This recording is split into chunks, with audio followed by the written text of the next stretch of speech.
Hannah was always a very happy person, one of those sort of children with a ready smile. And she's just, you know, that expression people say about flourishing into a young woman, that was what we were witnessing. Hannah Foster was a bright, popular 17-year-old who dreamed of becoming a doctor and was preparing to sit her A-levels. But on Friday the 14th of March 2003, on her way home from a night out with friends, she disappeared.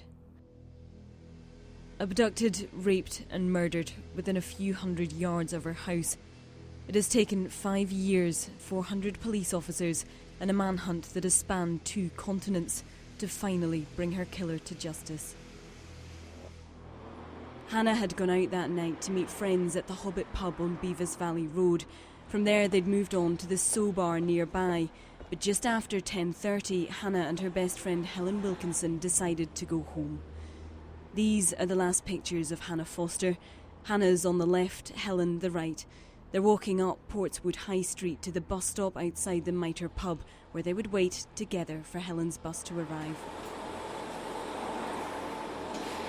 At 10 to 11, Hannah waved her friend off on the bus and headed home on her own along Shaftesbury Avenue. 10 minutes later, at 11 o'clock, a 999 call was made from her mobile. It seemed to be silent, so she was cut off after 2 minutes. But when it was analysed later by sound technicians, they could hear a man and a woman's voice in the background. "Emergency, which service? Hello," says the operator. "You belong this country," says the man. "Yeah," says Hannah. "England," says the man. "Yeah, I'm English," says Hannah. "Yeah." "Home, Farrington," says Hannah. The operator tries again. "My name," the operator interrupts again. "Huh," says the man. "My name is Sarah." "Sarah," he says. "Yes." "I want," he begins, and what follows is unclear. The operator tries again. 15, says Hannah. 15. "Yeah," says Hannah. "What, 15, he says. 15, says Hannah. "I took this house," he says.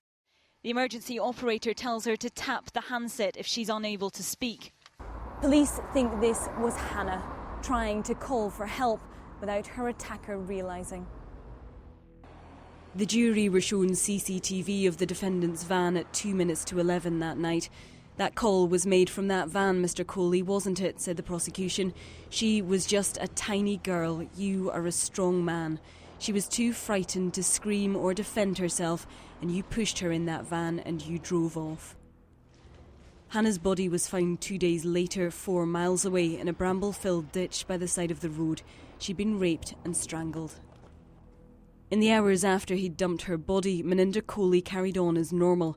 He turned up for his sandwich delivery round and went about it as usual, pausing only to drop Hannah's mobile phone and handbag into this bottle bank in Southsea. Then he went home early, telling his boss he had a bad bag. 3 days later, Meninder Coley boarded a flight to India.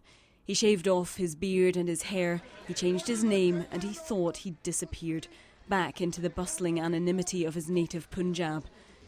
But in July last year, the game was finally up and Meninder Coley was returned to the UK and into the custody of Hampshire police. DNA tests proved his matched that found on Hannah's body with a certainty of 1 billion to 1. He had tried to claim that he too had been abducted that night, that he'd been bound, blindfolded and forced to have sex with a young woman he now came to realise must have been Hannah Foster. A pack of lies from start to finish, said the prosecution, and the jury agreed. Hannah would have been just starting out as a junior doctor by now. She was the sort of girl, said her parents, you just always felt proud of. And so they have listened to her desperate 999 call. They have heard the details of what was done to her. And they have watched as her killer has lied and lied again to try to get away with it. Because justice, finally, was their last promise to Hannah.